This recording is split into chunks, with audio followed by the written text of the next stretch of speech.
नमस्कार दोस्तों। तो आइए आलोक एजुकेशन चैनल पर आप लोगों का स्वागत है। दोस्तों, आज का विषय हम लोग का होगा प्रदूषण एवं उनसे उत्पन्न रोग। प्रदूषण एवं उनसे उत्पन्न रोगों के बारे में आज हम लोग चर्चा करेंगे। इनके महत्वपूर्ण तथ्यों के बारे में जानेंगे जो कि परीक्षा की दृष्टि से अति महत्वपूर्ण होंगे। तो ध्यान रखिए, महत्वपूर्ण तथ्य इनके क्या हैं। स्वचालित वाहनों में एंटी नॉकिंग एजेंट के रूप में प्रयोग किया जाता है। तो स्वचालित वाहनों में anti knocking agent anti knocking स्वचालित वाहनों में एंटी नॉकिंग एजेंट के रूप में किसका प्रयोग किया जाता है? लेड का, यानी लेड शीशा का। लेड शीशा का जो है प्रयोग किया जाता है। किसका? शीशा का प्रयोग किया जाता है। स्वचालित वाहन में एंटी नॉकिंग एजेंट के रूप में किसका प्रयोग किया जाता है? तो लेड शीशा का प्रयोग किया जाता है। केंद्रीय तंत्रिका तंत्र, मस्तिष्क, पाचन तंत्र इत्यादि प्रभावित होते हैं किसके? लेड के कारण।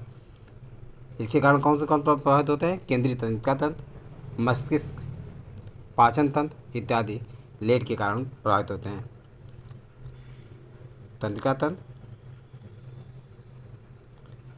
तंत्रिका तंत्र, मस्तिष्क और पाचन तंत्र। पाचन तंत्र किससे प्रभावित होते हैं? ध्यान रखिए,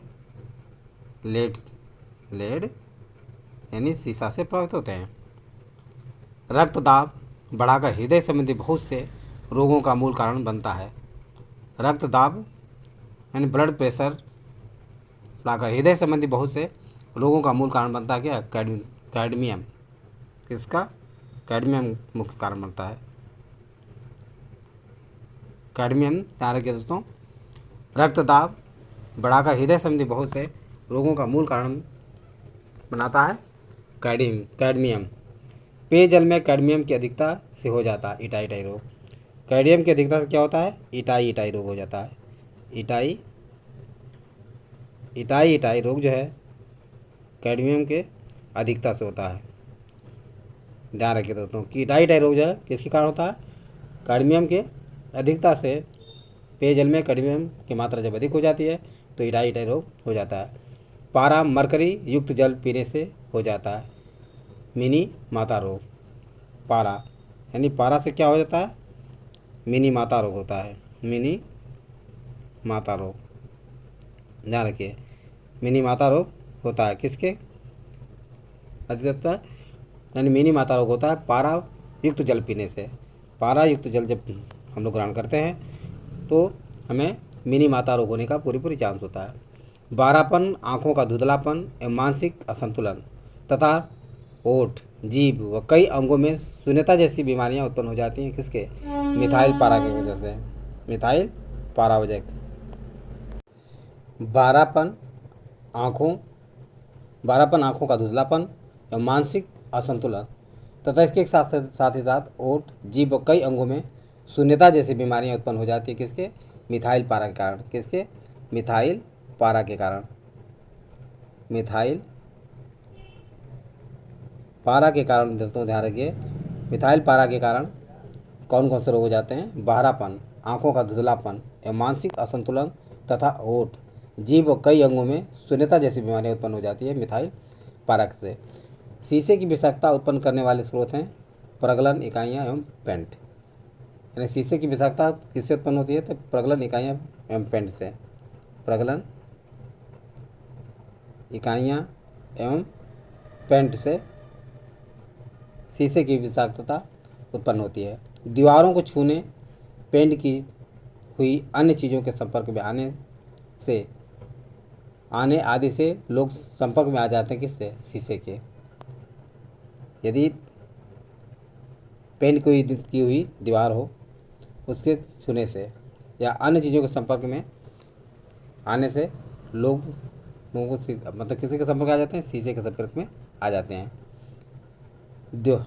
पेंट के अतिरिक्त वेल्डिंग, रबर निर्माण प्रक्रिया, जिंक एवं कॉपर को गलाने वाली इकाइयाँ आदि उत्पन्न करने वाले स्रोत क्या हैं? शीशे की विषाक्तता ही है। इसमें क्या है? शीशे की विषाक्तता है। एस्बेस्टस एक जहरीला पदार्थ है, इसकी धूल से हो सकता है फेफड़े का कैंसर। एस्बेस्टस क्या है?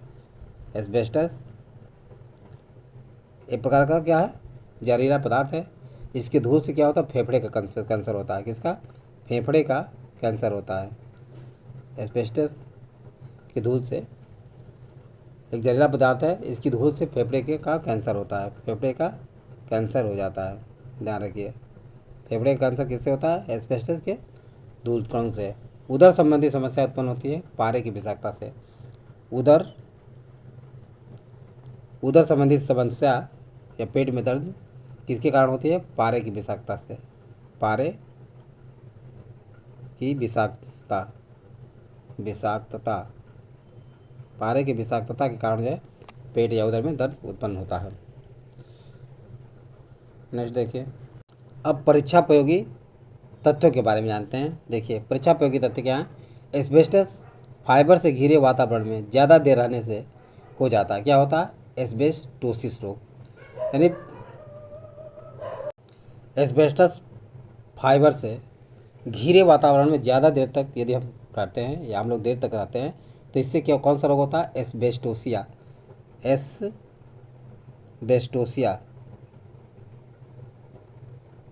एस्बेस्टोसिया रोग उत्पन्न हो जाता है। यानी एस्बेस्टस फाइबर से घिरे वातावरण में ज़्यादा देर रहने से कौन सा रोग हो जाता है, एस्बेस्टोसिस रोग हो जाता है। एस्बेस्टोसिस, सिया नहीं है, टोसिस रोग हो जाता है। एस्बेस्टस डीडीटी एवं प्लास्टिक प्रदूषण के ऐसे कारक हैं जो अपघटित नहीं होते जैवी रूप में। किस रूप में, जैवी रूप में अपघटित नहीं होते। जैवी रूप में अपघटित नहीं होते। क्या नहीं होते हैं जैव रूप में, एस्बेस्टस डीडीटी एवं प्लास्टिक प्रदूषण के ऐसे कारक जो अपघटित नहीं होते जैविक रूप से। सरसों के बीज के अपमिश्रक के रूप में सामान्यतः प्रयोग किया जाता है आर्जिमोन के बीज। यानी सरसों के बीज के अपमिश्रक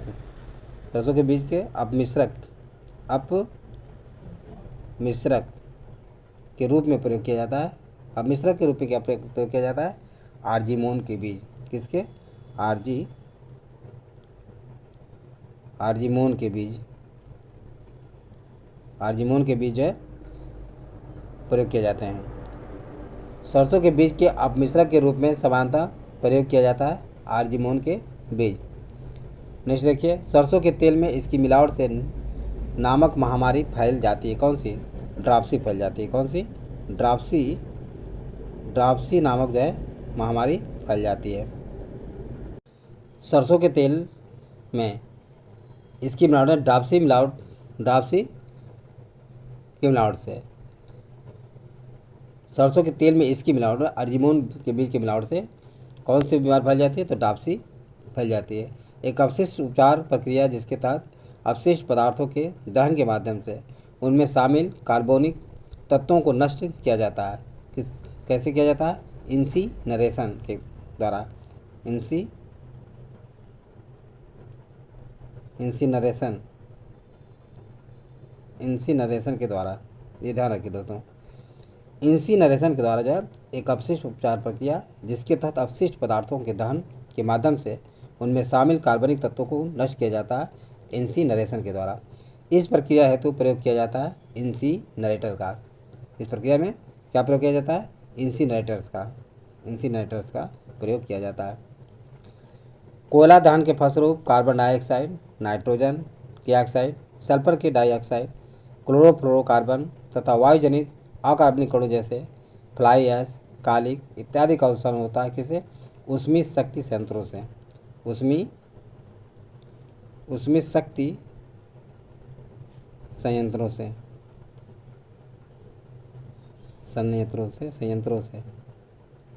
ऊष्मीय शक्ति संयंत्रों से उत्पन्न होता है। ब्रोमीन नित्य वनस्पति तेल BVO एक प्रसंस्कृत वनस्पति तेल है जिसे ब्रोमीन से उपचारित किया जाता है। इसका उपयोग किया जाता है किसमें, शीतल पेय में। किसमें किया जाता है, शीतल पेय में। ब्रोमीन वनस्पति तेल BVO, ब्रोमीन वनस्पति तेल एक प्रसंस्कृत वनस्पति तेल है जिसे ब्रोमीन से उपचारित किया जाता है। किससे उपचारित किया जाता है, ब्रोमीन से उपचारित किया जाता है। इसका उपयोग किया जाता है किसके, शीतल पेय में, शीतल पेय में इसका उपयोग किया जाता है, ध्यान रखिए। मोनोसोडियम ग्लूटामेट ग्लूटामिक अम्ल का सोडियम लवण है। इसे स्वाद बढ़ाने वाले कारक के रूप में प्रयोग किया जाता है चाइनीज फास्ट फूड में, चाइनीज फास्ट फूड में, चाइनीज फास्ट फूड, ध्यान रखिए दोस्तों। चाइनीज फास्ट फूड में प्रयोग किया जाता है किसका, मोनोसोडियम ग्लूटामेट का, ग्लूटामिक अम्ल का सोडियम लवण है। इसे स्वाद बढ़ाने वाले कारक के रूप में प्रयोग किया जाता है। रक्त में घुलकर कोशिकीय श्वसन को बाधित करती है तथा यह हृदय को क्षति पहुंचाती है। कार्बन मोनोऑक्साइड, कार्बन मोनोऑक्साइड जो है क्षति पहुंचाती है, मोनोऑक्साइड, ध्यान रखिए। कार्बन मोनोऑक्साइड रक्त में घुलकर कोशिकीय श्वसन को बाधित करती है तथा हृदय की को क्षति पहुंचाती है। कौन सी है, कैसे, कार्बन मोनोऑक्साइड है। एफ्लाटॉक्सिन फफूंद के द्वारा उत्पादित होते हैं। एफ्लाटॉक्सिन मुख्यतः उत्पन्न होता है एस्परजिलस फ्लेवस के द्वारा, एस्परजिलस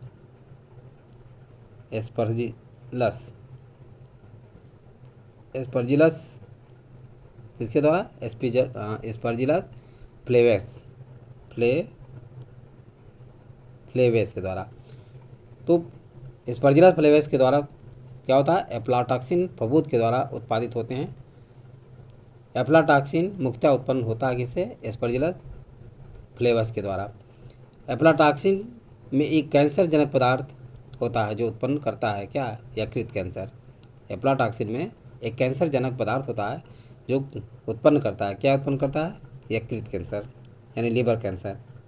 यकृत कैंसर उत्पन्न करता है, यकृत कैंसर उत्पन्न करता है। कौन सा यकृत कैंसर उत्पन्न करता है, एफ्लाटॉक्सिन में एक कैंसर जनक पदार्थ होता है, ठीक है, वो उत्पन्न करता है यकृत कैंसर। पर्यावरण में निम्नीकरण के प्रति प्रतिरोधी कार्बनिक यौगिकों को कहते हैं पाप्स, कहते हैं, क्या कहते हैं, पाप्स, पाप्स कहलाता है, जिसका फुल फॉर्म है परसिस्टेंट ऑर्गेनिक पॉल्यूटेंट। इनमें मानव एवं पशु ऊतकों में क्षमता होती है संचित होने की। इनमें क्या होते हैं, मानव एवं पशु ऊतकों में क्षमता होती है, कैपेसिटी होती है संचित होने की। कुछ ब्रोमीन युक्त ज्वाला मंदकों को चिरस्थायी कार्बनिक प्रदूषकों की सूची में शामिल किया है।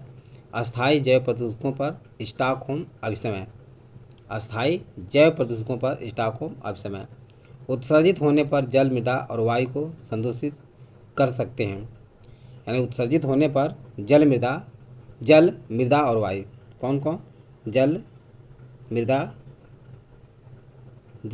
और वायु को संदूषित कर सकते हैं। कैसे, नैनो कणों से, कैसे, नैनो कणों से। जिंक ऑक्साइड तथा टाइटेनियम डाइऑक्साइड के नैनो कण पराबैंगनी प्रकाश की उपस्थिति में उत्पन्न करते हैं मुक्त मूलक, क्या उत्पन्न करते हैं, मुक्त मूलक उत्पन्न करते हैं। जिंक ऑक्साइड तथा टाइटेनियम डाइऑक्साइड के नैनो कण पराबैंगनी प्रकाश की उपस्थिति में उत्पन्न करते हैं मुक्त मूलक उत्पन्न करते हैं।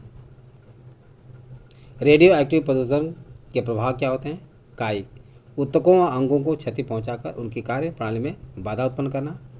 एनीमिया व रक्तस्राव आदि के कारण मृत्यु अनुवांशिक कारण हो जाता है। ड्रोसोफिला पर अध्ययन से स्पष्ट हुआ है कि इससे उत्परिवर्तन दर में वृद्धि होती है, अनुवांशिक गुणों पर व्यापक प्रभाव पड़ता है। तो ये सारे तथ्य आप लोगों को समझ में आ गया होगा।